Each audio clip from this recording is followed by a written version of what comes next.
nobody really expected Kyler to come here, at least for the last month or two. I remember, Mark, back in December when Iowa had that really solid signing day. I mean, exceptional signing day from Iowa standards. I remember saying, I feel pretty good about Caden Proctor, and I feel pretty good about Kyler Casper right now.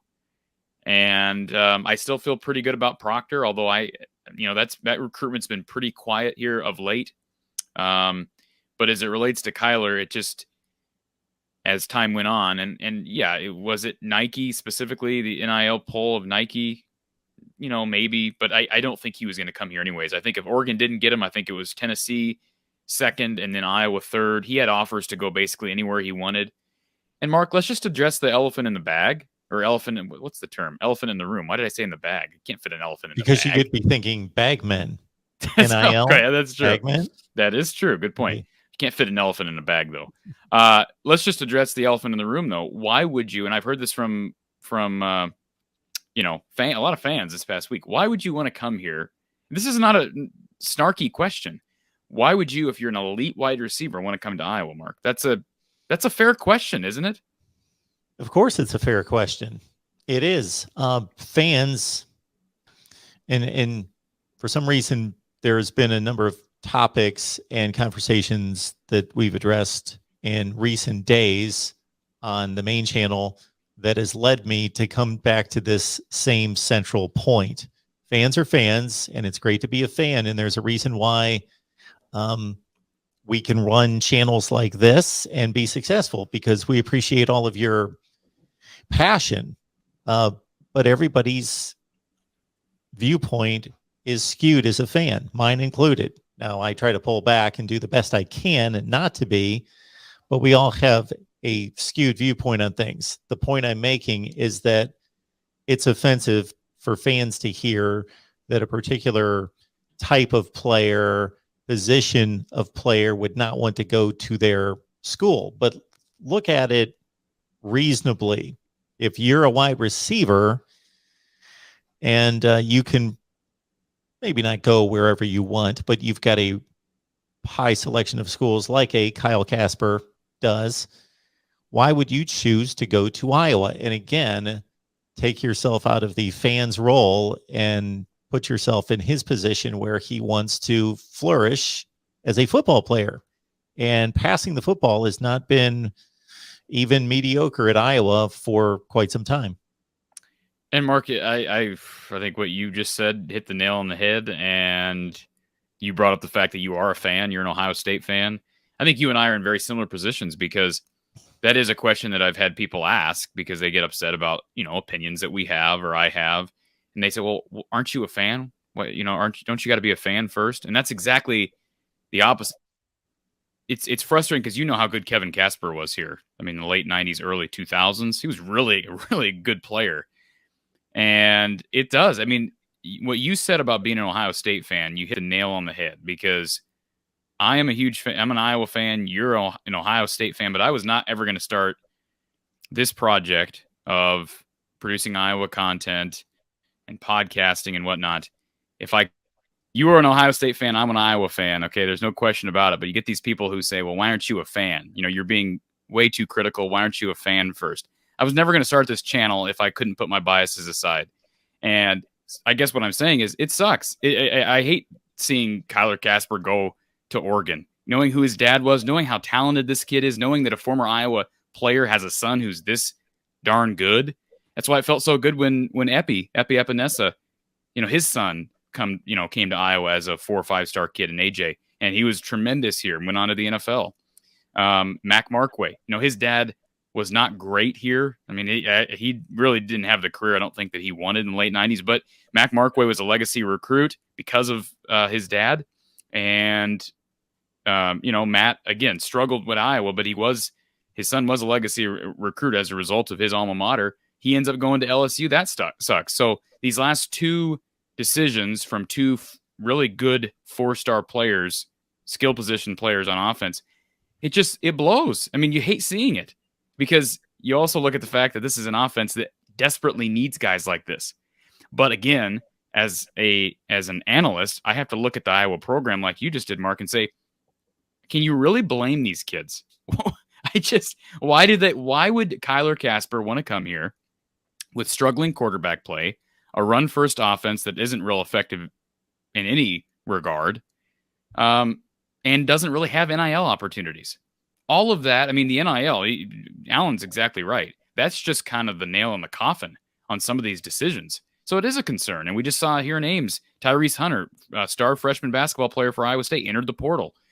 Rumor has it he's headed to North Carolina or somewhere that can offer him larger NIL deals. Mark, we've talked about that issue. That is a problem moving forward. I'm not going to put the NIL, I'm not going to put that solely on NIL, Kyler's decision to go to Oregon. He did reclassify to 2022, which was interesting, but it is a factor. But it also comes down to style of play, and I think just productivity. And Iowa has no history under Kirk of putting wide receivers in the NFL. Nothing. There is nothing there, Mark, that we can lean back on. Marvin McNutt didn't make it in the NFL. DJK never made it in the NFL. Keenan Davis. You just go down the list. Kavonte Martin, Manley. Some of Iowa's best receivers have not made it in the NFL. Now, maybe Amir Smith-Marset will end up being a decent player for Minnesota. Brandon Smith, maybe he'll fight his way into a starting role at some point. I question that, and certainly Keegan Johnson's got some potential. But 23 years, Mark, and we just haven't seen that productivity in the draft. That's going to be a major play for these kids. Two not so good indicators concerning this decision for me would be, number one, that he didn't go to a school that is decisively a better program than Iowa. I would put Iowa and Oregon in roughly the same tier of college football programs. So he didn't choose Clemson or Alabama over Iowa. So in terms of the total program, I put them roughly on the same tier, number one. Number two, he didn't choose to stay close to home. So he's traveling almost as far to go to Oregon as he would be going to Iowa. So he decided to leave home and still did not choose Iowa. But what's a more exciting brand, Mark? Oregon football or Iowa football? Yeah, to the national viewer, Iowa. Or, sorry, Oregon. Absolutely. Yeah. And there are a few schools that you would say are less exciting. Who's less exciting than Iowa? Maybe Northwestern right now. Maybe some of these bottom barrel programs but even Maryland is more exciting than, is that fair? They're more exciting. They might not be a better team, but for how they play is a more exciting brand of football. That's an interesting poll right there to take, because I hear it all the time. When viewers or listeners or media guests from other fan bases just kind of generically pull what they would consider to be a boring brand, or I was one of the first names that roll off their tongue. Well, now that's not from me. That doesn't come from me, because I appreciate Big Ten football. I appreciate the Western Division. I think it's an excellent division and very intriguing. Actually, I think it's one of the more intriguing, interesting divisions in college football. But your Miami person, your SEC person, they're just thinking kind of Midwest, blah, don't throw the ball, don't score many points. They're grabbing for better or worse, or as a stereotype partially, but it's being played out in front of us. Yeah, I think that's pretty much true. And I love Iowa, and style of play is what it is here. It's not going to change under Kirk. But I know Oregon, they're more run first, right, Mark? They're not a air raid, right? They're not going to throw the ball over the field, right? Under Mario Cristobal, yes, run first.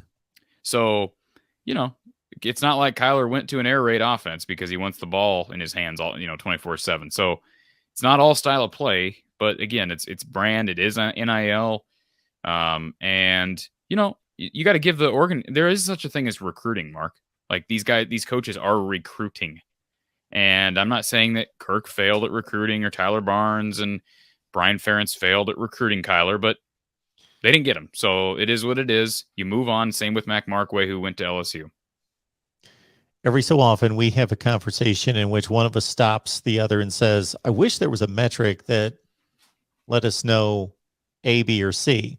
what you just mentioned concerning NIL would be the next one that I would like to see, and we're never going to see it for obvious reasons, but some type of salary distribution, NIL per team, the collection of Iowa players on the roster. How much money are they making per year from NIL versus every other team in the country? It would just be, and then to see if we could draw a conclusion. It's way too early in the process now, but draw a line from those figures to recruiting success. And the reason why that'll never happen, Mark, is because why would the NCAA, why people aren't going to believe that the NCAA has any right to regulate something that they really have no say. I mean, the whole premise of NIL is it's none of your business what we go out and do as players. It's our image and likeness. Those are private deals. Yeah, you're not going to regulate how much we make, who we're going to make it from. That's the problem. That's the blessing and the curse, so to speak, for these players and for these universities right now. It's a blessing for the players, and I think it's a detriment to the sport. But it's also a curse to some players, Mark, because the players who they mismanage it. Oh, well, you're talking about the ones that can't exactly. And you have, kind of money. For instance, Tyrese Hunter. Here are names. His teammates expect to have him there and to be the face of the team and to be a leader, and now that team is hurt. So all those individual players are hurt by his departure, if it's due to NIL or not. So, it's not all. It's the grass is not always greener on the no pun intended, with money. But the point is that there are some serious problems with NIL right now, and I don't know. You alluded to it. I don't know when they're going to get fixed, if they're going to get fixed. Nobody should have any faith in what the NCAA does because they're reactionary with everything, and they're really not even reactionary. That's probably a bad word. They react when they absolutely have to. It's not like they react right away on things. They just finally, when they have no choice, but legally they're basically forced to make a change, then they may make a change. And so, it's a problem. It hasn't really reared its ugly head at Iowa yet, but now we're starting to maybe see some effects there with recruiting, and that's going to happen. We're less than a year into this. It just became a part of college football July 1st of 21.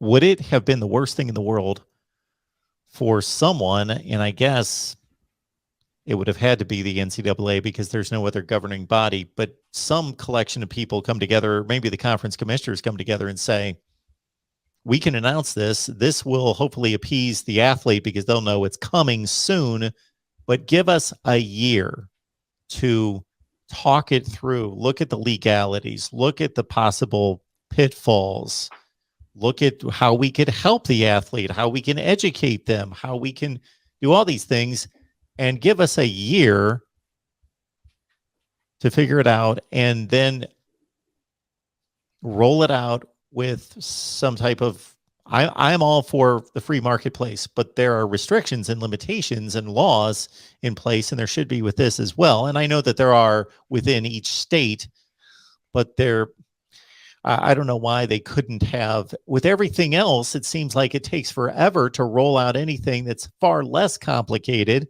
like a playoff system. It takes 4 and 5 years to figure that out. But something like this that involves money and taxes and legalities and working with corporations and all that, just boom, July 1st, and but no, it all breaks loose. We've talked about the fact that schedules are made 5-6 years in advance. I mean, it's just everything's upside down and backwards with college football, and they've got all these good examples to follow in pro sports, and they fail to do it. And it's such a, I believe the NCAA is one of the more corrupt organizations in the world. I really believe that. So anyways, I don't want to get off in a total rant about the NCAA, but I do think that, the Kyler Casper, Mac Markway losses, NIL is a factor. That's not going to change anytime soon. You got to deal with it. Iowa has said they're going to come up with a collective, which is, that's going to help. It's still not going to offset it, Mark. It's those types of things will not offset what other markets and private people can do.